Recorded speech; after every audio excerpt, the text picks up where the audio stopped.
Great. Thanks everyone for joining. My name is Andrew. For those of you who are joining for your first session, you're very, very welcome. This is our virtual Avitourism training course, and we are on session 3 of 10. So we've already done 2 sessions. We'll recap what those were just now. But just to say thank you for joining. I'm glad everyone is finding this useful. I've had a lot of positive feedback in between sessions, which I really, really appreciate. It is a fair amount of work to get these webinars off the ground and running, and I'm really hoping that they are interesting and inspiring and helpful to all of you out there, and that you're enjoying it so far. So just to recap what we've covered so far. So we've had our first session, which was an introduction to Avitourism, just to give us some context, also to introduce our current project a little bit and give you perspective on where we're coming from and who this is aimed at. Then last week, Thursday, we had basic birding and bird ID with Lance Robinson. So that was really a getting to grips with the basics of birding. So, how to identify a bird, how to make sure that you're taking in all the right features, a little bit of a guide around what to look out for. And we're going to build on that a little bit today. But that was really for the beginners, and also a good reminder for those of you who are more experienced birders, how to go back to first principles. So we have now our context, we have our basic skills. Today's webinar is about building on that before we get into some more bird-focused webinars and area-focused webinars. And this one is about apps, tools, social media, and other information sources that birders use and that you can use. So hopefully this will be another powerfully packed webinar on how to be a birder, essentially, and how to connect with birders. So just to recap again for everyone's benefits, this is part of a broader tourism development project taking place in the Garden Route and the Klein Karoo. So our focus will be as such for these sessions, but everyone is welcome, and it is designed as an introductory course for aspirant birding guides or existing tourist guides who would like to grow their knowledge of birds and birding in the Avitourism market. But as I said, anyone is welcome, whether you are an aspirant bird guide or not. These are the people leading the project. So I'm Andrew from BirdLife South Africa. We have Roland on the call as well from In Toto Retreat. He's our local activator. And then our 2 funders, the Western Cape Department of Economic Development and Tourism, as well as the Groot Cluster Biosphere Reserve. So before we get into the webinar, just another request to those of you who haven't already to fill in our baseline survey for this project. So we need as many voices from many diverse backgrounds and perspectives to give us some guidance on what we should be looking to achieve in this project, but perhaps even more importantly, what we should be putting into future phases of the project. So what are the real needs in your areas? What can we do to assist growing Avitourism in your local context? And this is open to everyone, members of the public through to specialist tour operators. We need everyone's voices, please. And I had a little teaser last week that there might be a prize, a spot prize for everyone, one person, I guess, out of everyone who fills in this survey. And we can now announce what that prize entails. So you'll see on the poster there, we've had a number of very generous sponsors for the prize, and it includes, it basically is an Avitourism experience in the Garden Route, consisting of 2 nights at In Toto Retreat in Sedgefield, bed and breakfast for 2 people, a half-day birding tour in Wilderness with Garden Route Trail, a half-day birding tour in Sedgefield with Birdwatcher, and a 1.5-hour guided wilderness river safari on the Toes River in Wilderness. So I think that's going to be an amazing time. So if you were on the fence about spending 10 minutes to fill in the survey, I hope this has convinced you that to put yourself in with a chance of winning this awesome prize is well worth it. So please do go and scan that QR code. I will also send out the link in the post-webinar email, by the way. So the content for today, what are we covering? So we're going to cover binoculars, scopes, and cameras. I'm going to spend a lot more time on binoculars because they are the main tool, the real bread and butter for birding. Then there's field guides and books, mobile apps, other resources, social media, and that's going to be our content for today. So we're going to jump straight in onto binoculars. And to start off with, there are two types of binoculars, and I'm sure you've noticed this. Perhaps you've never taken a moment to question why certain binoculars look certain ways. And there are two main structures for binoculars, and they differ in how they transmit light. So essentially, when you're looking through a binocular at a bird, you're looking at the light coming through that binocular reflecting the bird into your eye. Binoculars are very intricate. They require a lot of technology inside those little handheld devices, believe it or not, hence why they're so expensive in some cases. But the two main structures are poro prism and roof prism. So if you ever hear someone talking about those, you will know what I mean. The more, I guess, old school design is poro prism. It's named after an Italian inventor called Porro, who came up with this whole system. And you'll see with the passage of light going from the object, which in our case would be the bird, down into the binocular, and it gets refracted through reflected rather, through some mirroring systems. It corrects the image, it flips it for your eye, and then it comes out here. So when you're looking through your poroprism binoculars, you're not actually looking directly at the bird. You're looking at a series of mirrors that are reflecting the light through the tunnels here in your binoculars and coming to your eye. So a roof prism is slightly different. The light goes basically directly from the bird through to the eye. It is actually not as simple as that, but I won't go into the detail here, but it is a much more direct light path. These are your more modern binoculars. There's a number of pros and cons associated with each. So roof prisms are more durable, are much lighter. They are more compact. They have superior waterproofing because there aren't all those other moving parts. And then they have better magnification, or they can have better magnification. We'll get into that soon. They have slightly less clarity, although the upper end roof prism binoculars are exceptional. They have a narrow field of view, relatively speaking, and they are more expensive. I mentioned the technology needed for these binoculars. So that's roof prism binoculars. The poro prisms, the older ones, are actually superior in clarity and have better depth perception and a wider field of view, but they are much more bulky. They have less waterproofing quality and lower durability, and that's because of the way that they're made and the requirements of all those internal prisms. So if you drop your binoculars, a poro prism is much more likely to go misaligned, and they're almost impossible to fix. You almost need to replace every poro prism you drop, whereas roof prisms are much more durable. They have fewer parts that can break or shift in the binoculars, so they are more expensive, but they are going to last you a whole lot longer.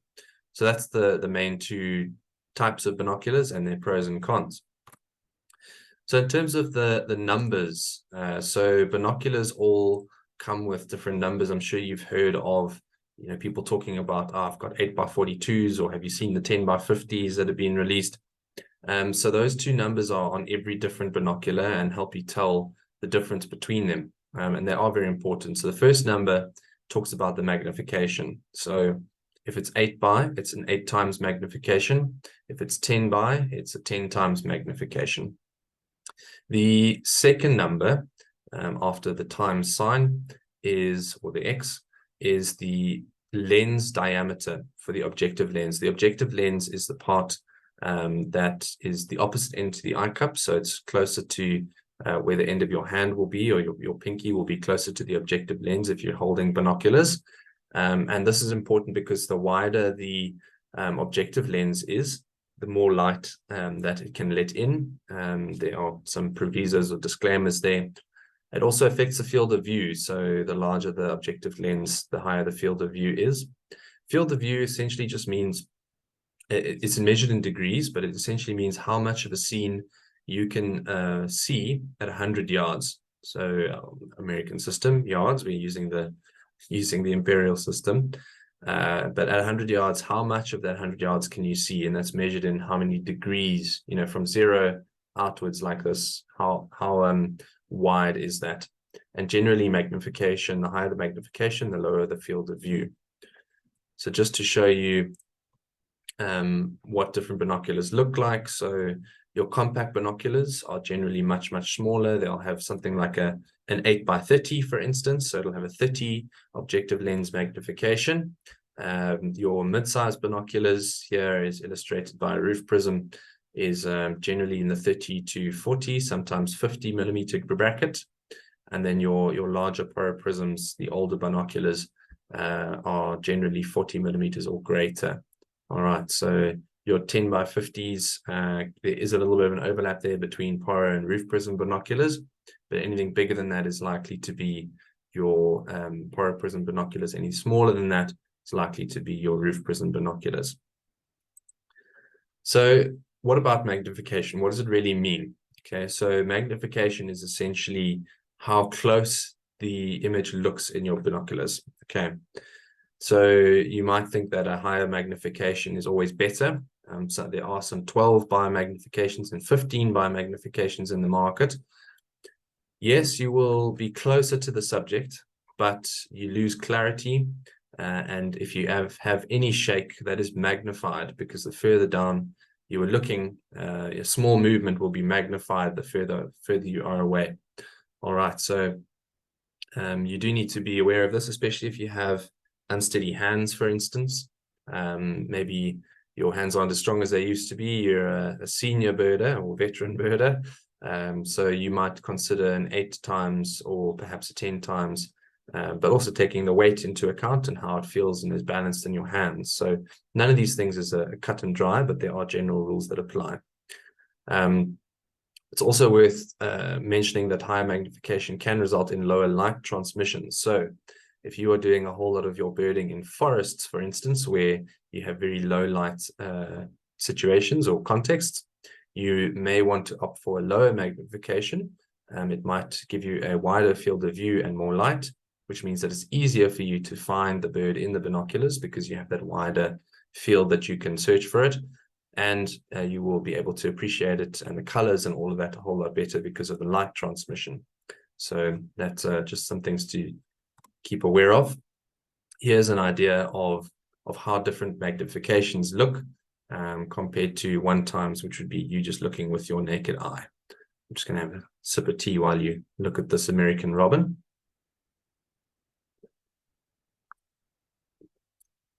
All right, so just out of interest, you might have looked at this and said, well, this doesn't look anything like a robin. It looks like one of our thrushes. And you'd be entirely right, because the American robin is a species of thrush. Actually, it's in the Turdus genus, which is the same as many of our thrushes here in South Africa. So I don't know why they call it a robin, but it's definitely not a robin. So let's talk a little bit about light transmission. So the width of the objective lens, as I mentioned, is influential on the light transmission. This is because if you keep the magnification constant, the wider the objective lens is, the broader the exit pupil will be. So the exit pupil is basically just the width of light that is going through the binoculars and into your eye. So how much light is actually being sent through the binoculars to your eye, and what is the width of that light beam. So if you keep magnification constant, your higher objective lens diameter is going to let in more light. If you increase the magnification, that exit pupil width is going to go down. Okay. Then there is also the effect of coatings, prisms, and your glass quality. And these are really, really important. The top end binoculars really are separated by the quality of their glass and the quality of their lens coatings. And lens coatings, the recipe for that is as guarded as that for Coke or KFC's 11 secret spices. Okay. The top manufacturers, they don't want to let you know what's in those coatings because it is their trade secret and how they separate themselves from the competition. But these do affect light transmission quite seriously. You'll see here, this is with the coated lens, for instance, at least that's what they claim, versus the ordinary lens. So you'll see this oranges and yellows are a lot duller. The clarity around these trees is not as good. This blue is not as bright. It's an overall darker, duller scene. So with these coatings, they can actually correct for the color going into your eye, which is quite amazing. All right, so that's how light transmission is affected by objective lens width and also coatings and prisms. So how do you choose your binoculars? I've given you a whole lot of information about them. As I said, they are your primary tool for birding. It's very difficult to go birding without binoculars. There are some people that go out with just cameras, but I just can't get on board with that. I think binoculars need to be your primary tool. The general rule is to buy the best that you can afford. The reason for that is that binoculars are an investment. If you get a really good pair that are by a reputable brand with a good warranty, they can last you a lifetime if you look after them. So stretching your budget as far as it can go and buying the best that you can afford is always a good strategy. There are going to be smaller differences between your top models. So, between your 15,000 Rand binocular and your 40,000 Rand binocular, there are differences, but they're much smaller than between your 15,000 Rand binocular and your 2,000 Rand binocular. So the further you can push it, the better. Obviously, to take care of your binoculars is really, really important as well. But things that you should consider, and these are subjective. So I do say that you should try binoculars before you buy them, but you should consider the optical quality. So how do they look through your eyes? Importantly, your eyes, because our eyes are all different. So some coatings will align better with your color perceptions than other people. So it is a subjective thing.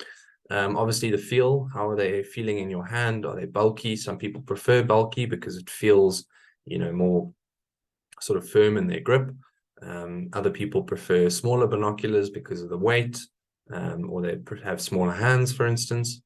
Then the durability. So is it just cheap plastic that it's made out of? Are there lots of exterior parts that are going to get worn down or perhaps broken or chipped? And is it made with the proper waterproofing specs and all of that? The brand does play a role. There are slight differences between the top brands.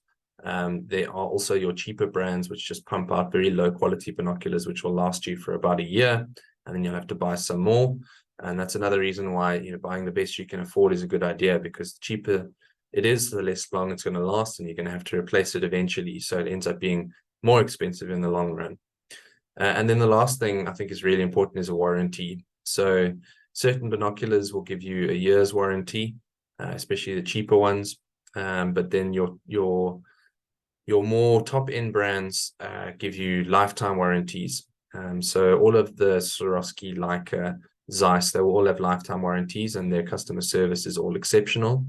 The only sort of mid-range binoculars that I know of that give you a lifetime warranty are Vortex. So they are one of the brands that are really under the radar. So if you can't afford a Swarovski, I often give people the recommendation of a Vortex binoculars, but that's just a personal preference as well. All right. So that's a lot about binoculars. I hope that's been interesting and not too boring, just numbers and concepts. There are also spotting scopes available. Many of you will have seen them at Twitches and things like that. People rock up at these big gatherings with their scopes, and it's a big show of, I've got a nice scope. But they are very, very useful. They come in different configurations. They have a much higher magnification than binoculars. So where binoculars will go up to 10, 12, maybe maximum 15 times magnification, scopes sort of start at 40 times magnification and can go up to 80, although the common sort of middle ground is 60 or 65 times magnification. So you can imagine then that the situations in which you will need a scope are much more limited than binoculars. Using a scope in a forest is very, very difficult to do because the birds are often hidden, and it's difficult to find them using that high magnification. But for something like in this context at a wetland, where birds are often far away, but they are unobstructed, it's a fantastic tool to get a better view. There's also, it's very popular with wader watchers. So if you go down to tidal flats and things like that, a scope is it's not a must-have for any birder by any means, but it is a very nice tool if you can afford it. It adds a lot to your birding and a lot to your enjoyment of the birds that you're viewing. All right, so that's a spotting scope. They are generally a lot more expensive than binoculars, generally speaking, because there is a large degree of overlap between the most expensive binoculars and the cheapest scopes. But you also have to invest in a tripod, and it's no point having a 50,000 Rand Swarovski top-end scope and 300 Rand cheap plastic tripod, because it's just going to wave all over the place and your image is going to be shaky. So you do need to match the quality of your scope with the quality of your tripod. So just bear that in mind as well. But as I said, not an essential for any birder by any means. I would say a field guide or an app and the binoculars is basically the basic kit that every birder needs. All right, so that's spotting scopes. I'm not going to spend too much more time on them because they are a bit more peripheral than binoculars. And then on to cameras. I'll spend a little bit of time on cameras. So cameras come in a whole range, obviously starting right with your smartphone through to the top end pro DSLRs. Just excuse me for another sip of my tea. Your voice does get quite tired giving monologue webinars. These are all useful in different situations for birds and birding. So your camera phones, your ultra compacts and compact cameras generally will struggle because they don't have the zoom capacity, and they are digital, so your image quality is not as good as the upper end cameras. Once you start getting into large sensor compact cameras and bridge cameras, you get this incredible zoom capability, and this is where it really aids you in birding, especially bird identification. So that bird's sitting too far off for your 10 times binoculars, you can get out your 30 times zoom camera or your 60 times zoom camera. It's not uncommon these days to have 60 times, and get a decent shot where you can actually tell what this bird is. Now, it's not going to be a prize-winning image at all. Those are being left more to your DSLRs and your pro DSLRs. And you will need to pair these ones with the appropriate lens. So once you get towards this end of cameras, the price tags do become a bit more eye-watering in some cases. Your top-level professional photographers are now using camera gear upwards of 150,000 Rand. So it's very difficult to compete with that. So, but that is not for identification or just hobbyists. Those are professional photographers, and they're selling their images and making it back that way. So they are using it for their business, so to speak, unless you're very, very lucky and you just are able to afford these. So that's the range of cameras that can be used for birding. If you are getting a DSLR, your general focal length of or zoom length of your cameras should be, I think, at least a 300 millimeter, if not a 400 millimeter lens. The top guys are shooting with 800s and 600s, depending on the situation. So that gives you an idea of how how to set up for birding, but I won't spend too much time on that. Also, just to mention that you should be aware of is the modern movement these days towards mirrorless cameras rather than DSLRs. So I don't want to get it wrong, so I'm not going to tell you what DSLR stands for, but it does come with a whole lot more moving parts, similarly to the Prism binoculars, which are now being phased out. The light is reflected around different mirrors and prisms in the camera to the viewfinder, but the difference is then that you're actually looking at the light coming directly through the camera via these mirrors to your eye. Whereas a mirrorless camera doesn't have this mirrored setup. The light goes straight onto an image sensor, and that is then displayed to you via an LED screen. So when you're looking into a mirrorless camera, you're not actually looking at the light coming into your eye. You are looking at a screen which is interpreting the light coming into the camera. This means that, again, there are a lot fewer moving parts, which means greater durability, less chance for water getting in, dust getting in, things like that, because there aren't all these extra spaces. It also means that mirrorless cameras are a whole lot lighter than the DSLRs, the traditional DSLRs. So, whereas you get these Canons, I don't mean the brand Canon, I mean sort of these massive big lenses that people would bring to birding situations, those are now much, much smaller. So whereas something used to be 4 kilograms and 80 centimeters long, those lenses are now reduced to about a foot and 250 grams. So it really is an incredible advancement in technology. There was a long time where mirrorless cameras couldn't keep up with DSLRs in terms of image quality. That lasted for about 4 or 5 years while the technology was finding its feet. But I think the consensus now among all the top bird photographers is that mirrorless is the revolution has begun, and you need to join as soon as you can. There was a serious price barrier to many people, but now with the proliferation of mirrorless technology, those entry-level cameras and lenses are really coming down in price and becoming more affordable and accessible to the general public. So this is the way the technology is going, has revolutionized bird photography. I'll just spend my last slide on saying, the links that people go to get the right shot. You'll often see people at taking bird photographs at very low angles. It gives you a unique perspective on the bird, maybe lying down on the beach trying to photograph plovers, or up in a raised canopy walkway trying to get forest birds on eye level. It does give an incredible visual aspect, but just to make the point that bird photographers can be absolutely fanatical. Here we have a guy with his Canon lens, like I said, these huge lenses. He's taken it out into the water, which I guess would be fairly risky. He looks like he's got a fairly high-end DSLR, Pro DSLR camera, and a big, probably a 600mm lens. So he's taken a big risk there to get the shot, but this gives you an idea of the lengths that birders will go to get the right shot. Okay, so that is binoculars, spotting scopes, and cameras. These are collectively referred to as optics or optical equipment for birding.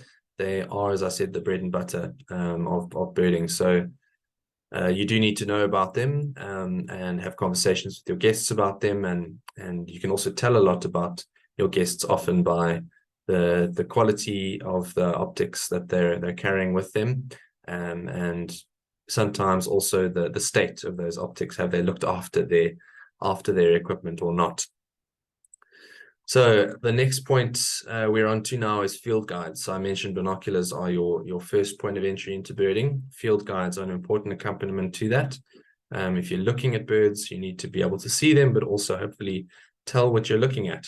So we are very blessed in South Africa because we have many options and many exceptional options. We have some of the best quality field guides in the world, and that's not just me saying that. That's been quoted from international birding magazines. Southern Africa has incredible options. Excuse me here.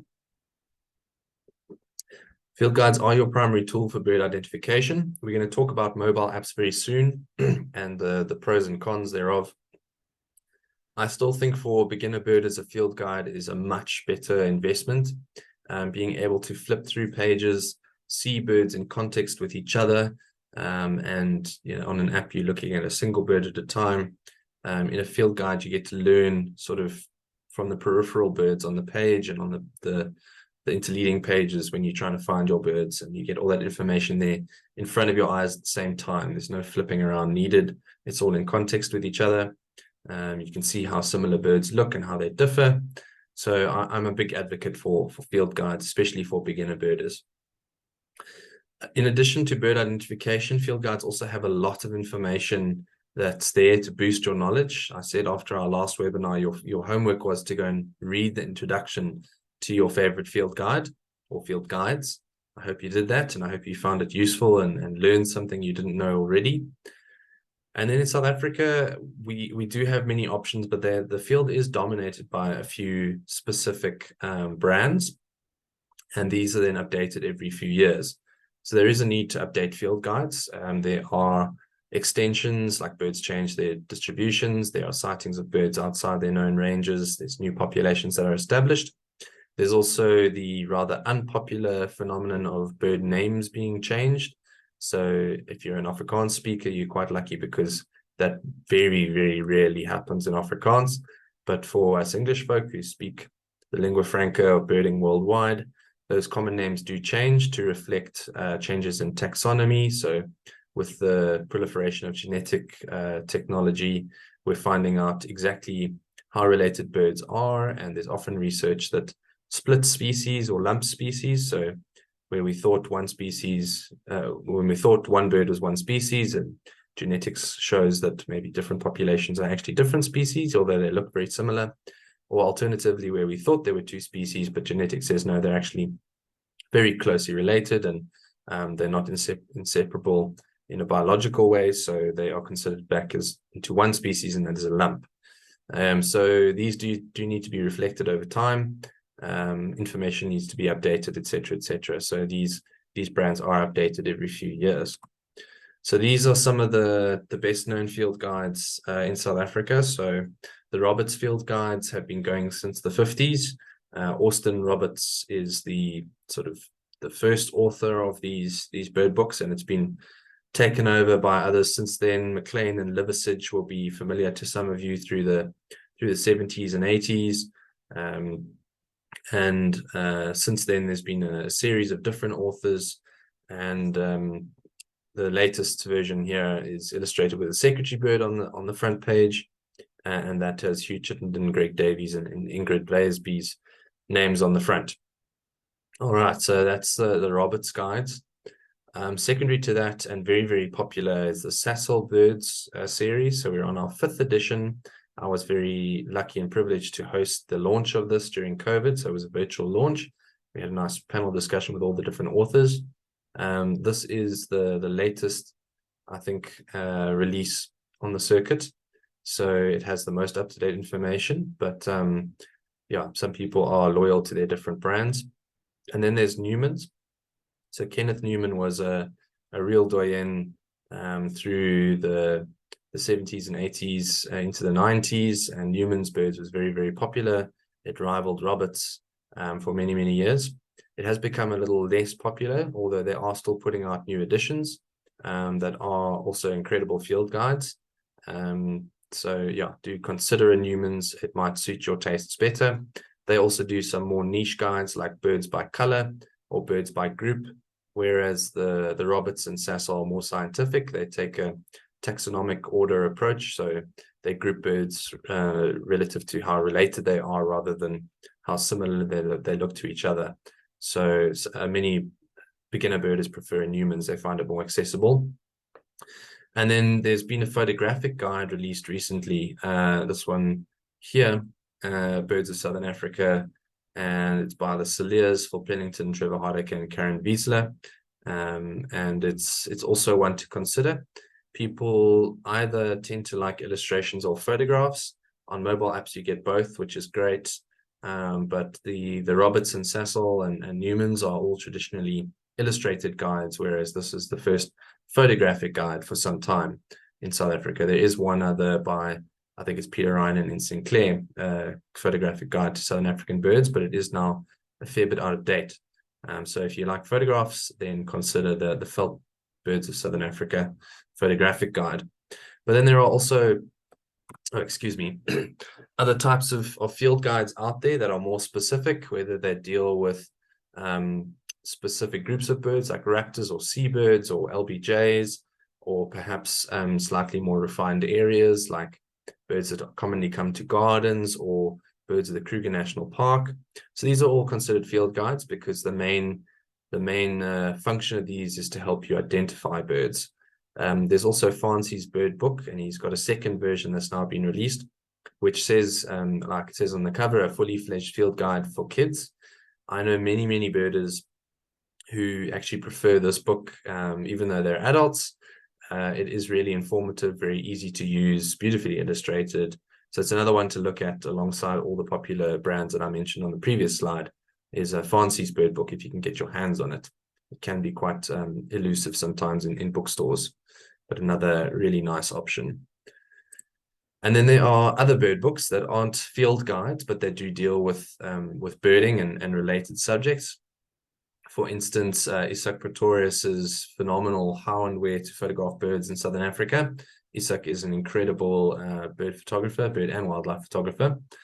Then there's the Southern African Bird Finder, which is now, I believe, being updated, but it is still very, very useful. This book helps you to explore different birding locations and points out where to go and gives you instructions. And then the last one on the slide is actually authored by Peter Jin and Jeff McKilleron.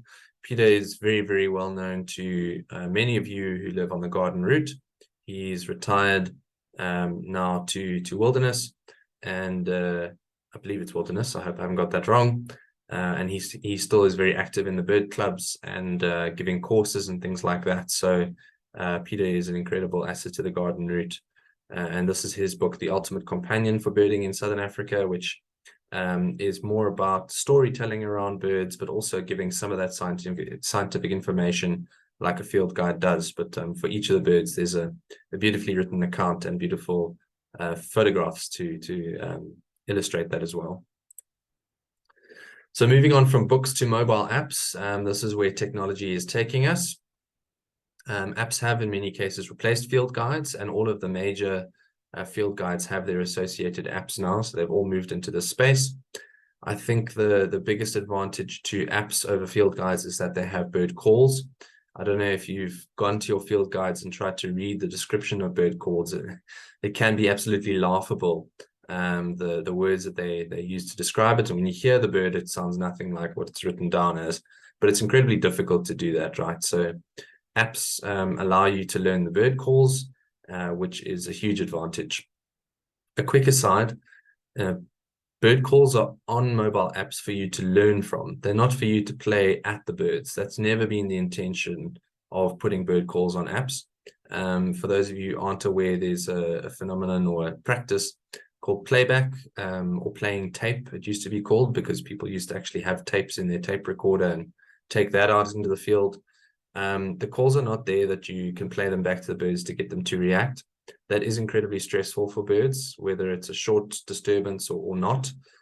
So we advocated BirdLife South Africa not to use playback if at all possible. And it is always possible. You never are obliged to play playback. As guides, since this course is for aspirant guides, you may be put under pressure by your clients to show specific birds, and playing a call may bring that bird out, but you do need to be cognizant of your own ethics and let that guide you as well. So yes, that's just worth mentioning when we're talking about mobile apps.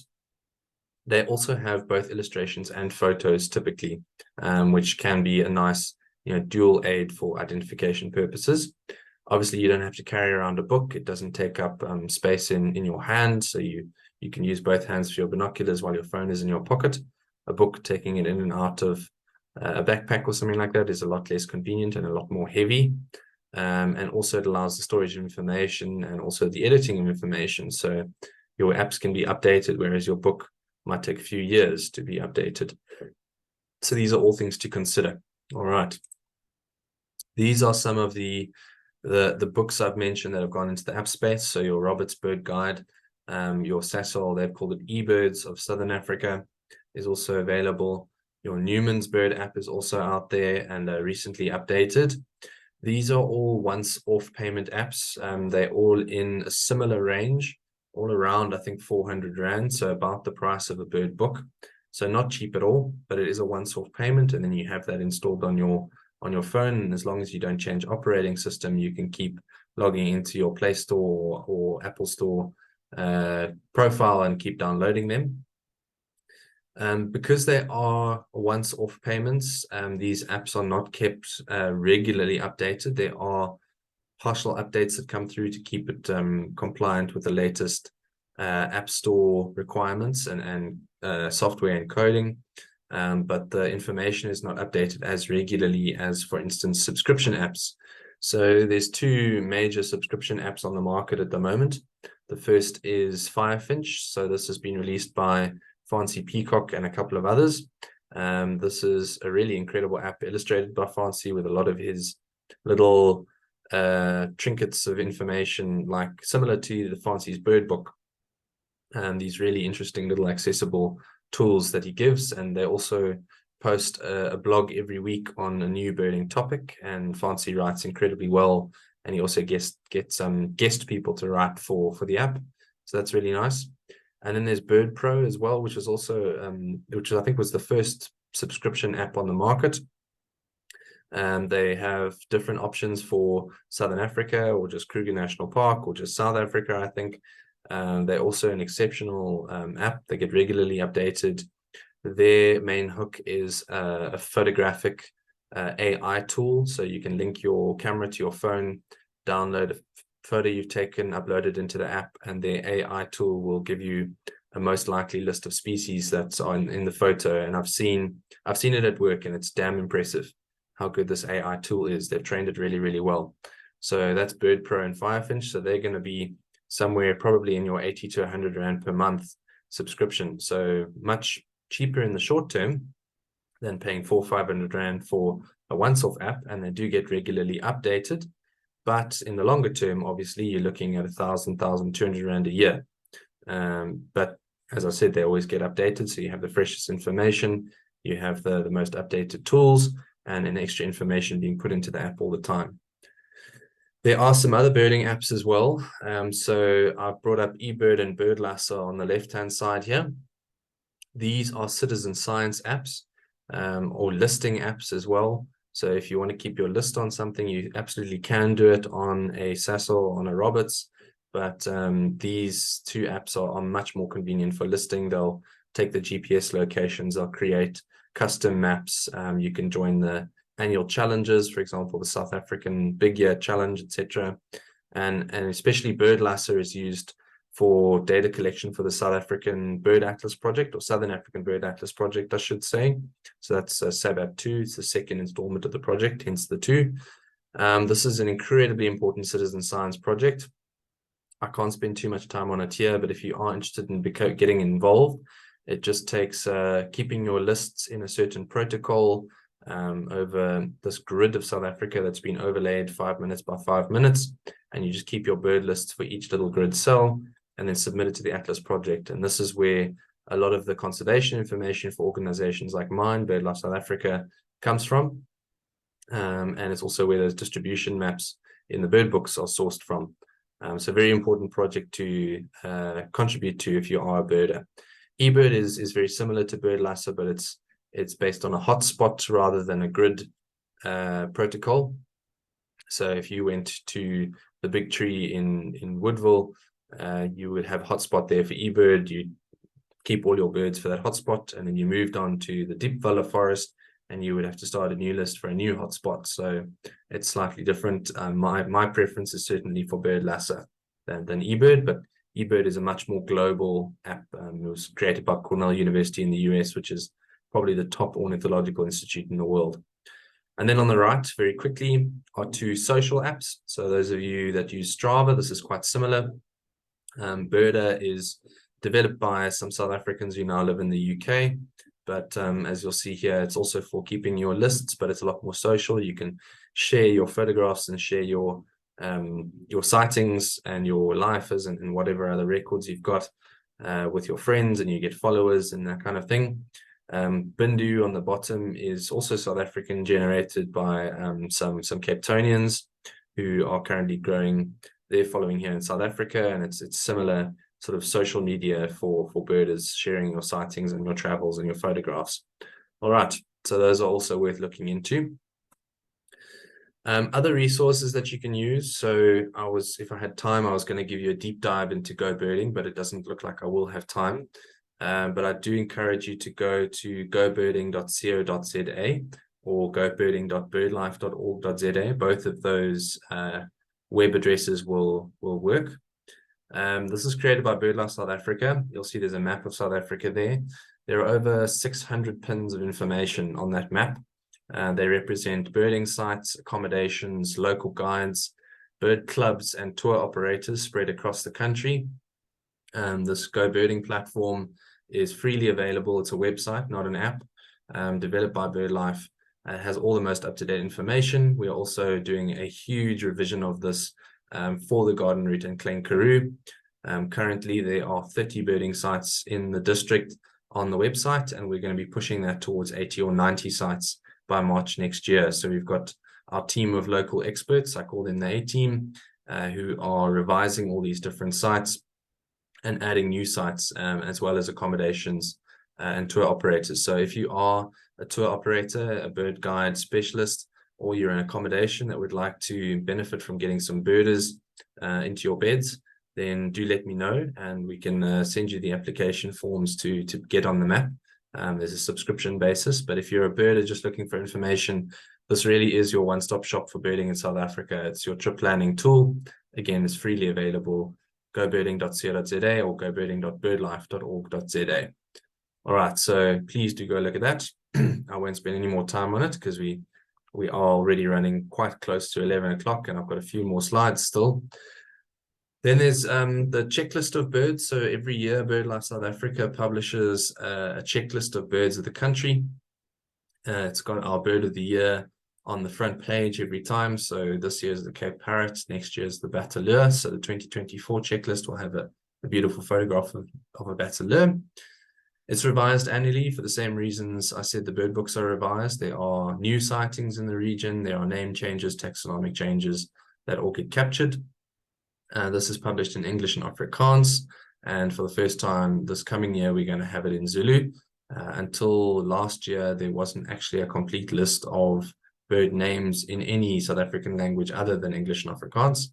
BirdLife South Africa undertook a project that is ongoing to compile those lists compile those lists in the other languages, researching what names already exist and then filling in the gaps using consultative workshops. And we finished it for Zulu in December last year. So that list has been out for peer review this year, and in 2024 we'll have a fully Zulu list, which is amazing. And these are all downloadable at this link on screen now. But basically, if you go to birdlife.org.za, look under media and resources, you'll see the checklists tab there. So you can access this. This is a great way to keep your lists. So I keep my list according to the Excel spreadsheet that's available at that link. Others like to tick things off. So this checklist will also go out with the November-December African BirdLife magazine. I haven't mentioned African BirdLife magazine in here, but it's the top birding magazine, I think, in the Southern Hemisphere. It's produced by BirdLife South Africa every 2 months. And if you do buy the current issue and the next 3 issues, they'll all have an advertorial about our garden route and Klein-Karoo project and some other aspect that we are promoting as part of the Avitourism development. So I'm sure you'll all want to read up about that. So you can find it in the major retailers, whether it's Pick n Pay or CNA or whichever place you go to buy your magazines. There's also a digital subscription, by the way, but a hard copy of this checklist for 2024 will be going out to the November-December issue of African BirdLife. So you can get a free one there. So that's the checklist. There's also the South Africa Listers Club. So once you started keeping your list, you will want to know comparatively, how well you're doing, I guess. Or you maybe just want to celebrate your achievements.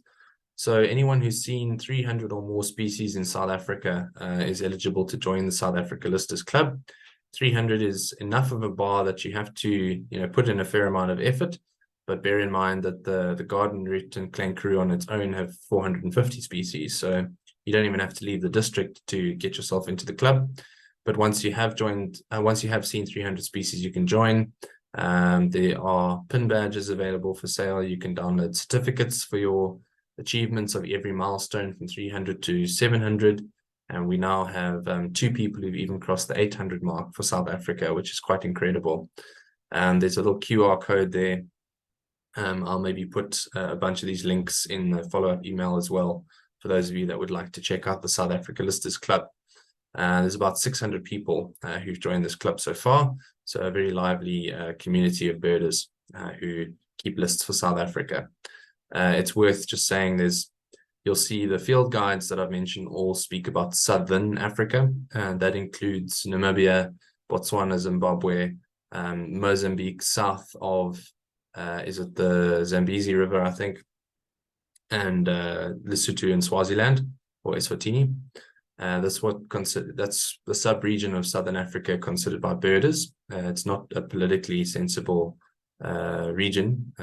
If you ask the UN what Southern Africa is comprised of, it includes Angola, Zambia, Malawi, and obviously the other half of Mozambique, which is cut off by the Zambezi River.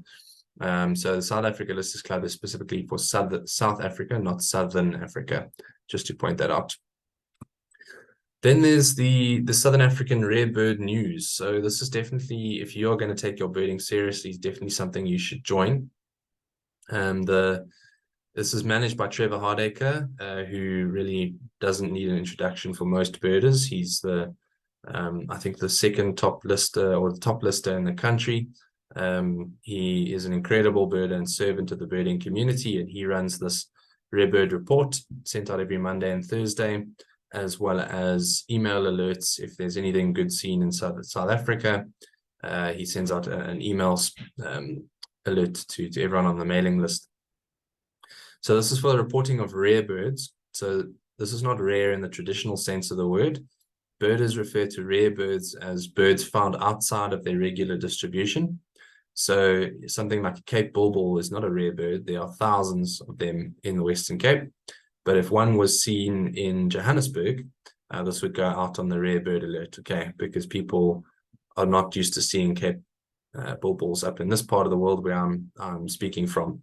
So similarly, on the flip side, I should use the example of the dark cap bulbul in Mossel Bay, which again is very common through Gauteng to the Low Veld, but it was the first record for the Western Cape, and a bunch of us, when I was still living in Cape Town, actually drove up for the day to see a bulbul in Mossel Bay.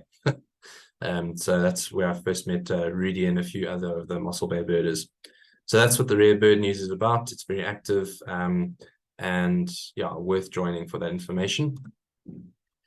Then there's the Conservation Conversations webinars, which is run by BirdLife South Africa. I've been lucky to be one of the 3 hosts over the last 3 years. We started it during lockdown to basically replace our bird club talks. Often our staff go and talk at bird clubs, but that wasn't possible. Excuse the noise in the background. That wasn't possible during the pandemic, obviously. So we started these webinars, and I think everyone and their dog had a webinar series during COVID, but ours is still going. I think we're the only one I know of in our sort of NGO space. Every second Tuesday at 7 p.m. we have a new webinar on a different topic. We've had over 140 episodes that are all recorded and on YouTube. So it's an incredible library or database of information for you to go and access. So when you are rewatching our virtual Avitourism series on our YouTube channel, just go and click on the Conservation Conversations as well and pick out a few that you think would be interesting, because I can tell you every single one of them has been incredibly interesting and worth watching. So do go and check that out. Then on to social media. So birders are very active on social media, despite what is often perceived as an older demographic and maybe a more technologically challenged demographic. Birders are very active online. We use a number of different platforms for different uses, but social media offers excellent platforms to, number one, meet other birders, to learn from others and what they're posting and the various debates that go on, and then also to share special sightings and photographs. So there are many Facebook groups online, specific to areas, specific to South African birds. There's the BirdLife South Africa Facebook group, which has 95,000 birders on it. Most of them are from South Africa. There are obviously some internationals as well, but that's an incredible space to share information, share photographs, share sightings, ask questions. So do go join the BirdLife South Africa Facebook group. And then there will be plenty for the various areas around the garden route as well. So just search around, if you're based in for example, Oudtshoorn, search Oudtshoorn birds, and there will be something that comes up, for instance. The local bird clubs all have their own Facebook groups generally as well, and that you can post on. Local birding social groups, though, are generally hosted on either WhatsApp or Telegram. So many of the rare bird alerts for areas like the Western Cape or for South Africa or Southern Africa are on Telegram. This is because WhatsApp has a group size limit, and we've exceeded those in many of the popular groups. Many of the local groups, I know there's a Mossel Bay birding group, there's a Garden Route Rares WhatsApp group. So those are hosted on WhatsApp because they haven't, the group size hasn't necessitated a shift. Just a note to please respect the rules and the role of each group. Something like Garden Route Rares is not a social group. It's there for reporting rare birds or unusual birds that are seen in the Garden Route area. People don't take well to social posts and questions being asked on there. There are chat groups for that. So people do get their knick is in a knot sometimes when people don't respect the group rules and the group mandates. So just to put that out there. And there are many top birders who post their photographs on Instagram and Facebook. And I said it's an incredible way to learn. I learn a lot from just following people like Trevor Hardacre, Michael Mason, Mike Buckham, and others who are based in the Cape and the Western Cape. I know others like Mike Bridgeford and Bruce Ward-Smith in the Garden Route are very active on Facebook in particular. So there are various people that you can latch onto and learn a lot from through their posts that they put out. So I'll put that out there. I am toying with the idea of creating a WhatsApp group for this training, so we can share little links and things like that, remind people that webinars are coming up. So perhaps if you think that's a good idea in the chat, let me know. But I also know we're all on 1 million WhatsApp groups. So maybe one more won't hurt, but maybe one more will be the straw that breaks the camel's back. So maybe let me know in the chat if you think a WhatsApp group for this training cohort will be useful. Then I can put, for example, the Mossel Bay Birding WhatsApp group link on there. Let me know if that'll be a good idea. So that's it from me. That's the third session done and dusted. I hope that's been useful. There's been a lot of information that I've spewed out there. I hope some of it has landed. Obviously, this recording will be available on YouTube if you want to go back and make some more notes or follow up on some of the things I said. This QR code here should take you away to the third quiz. So we have 150 people signed up for these webinars. 75 people completed the first quiz. About 45 people completed the second quiz. So I don't know what's going on, but I'm hoping those numbers get up for the third quiz. Please note you have to complete the quizzes for us to credit you with having attended this session. And only those people that have completed at least 5 of the quizzes will be getting a certificate and will be eligible to book those guided experiences in January and February in the Garden Route and Klein Karoo. So those, you really don't want to miss out on those. So please do complete your quizzes. It also helps us to sort of monitor how effective this information has been. So I hope this has been useful. There is the Q&A box. I'll just give a minute for anyone who would like to ask questions, whether it's about binoculars, field guides, apps, social media, resources, go birding, whatever you'd like to ask questions about. You can pop something in the Q&A box. Otherwise, you're always welcome to email me. So yeah, I might be a little bit slow on the emails because it's a little bit of a deluge here at the moment with the end of year craziness setting in, but I'll do my best to get back to each of you.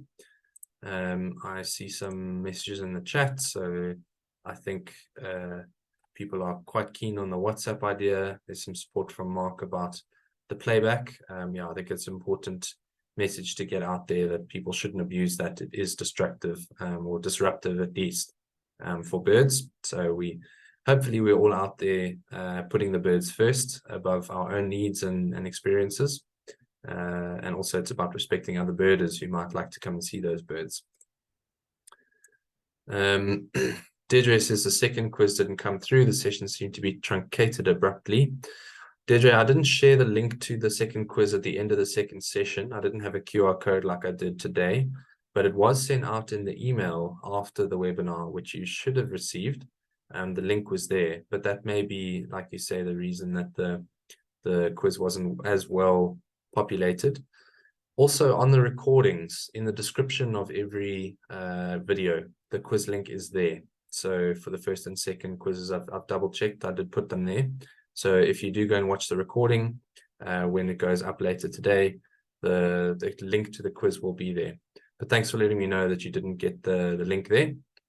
I appreciate that. And I think you've probably hit the nail on the head on why it wasn't so well populated. So lesson learned, have the quiz QR code ready for the end of the webinar so those who watch it can get involved. All right, so I don't see any other questions for now. I'm going to sign off there then. It's been a solid hour already. I hope you'll join us again on Thursday for our next webinar. Thanks everyone for attending. Cheers.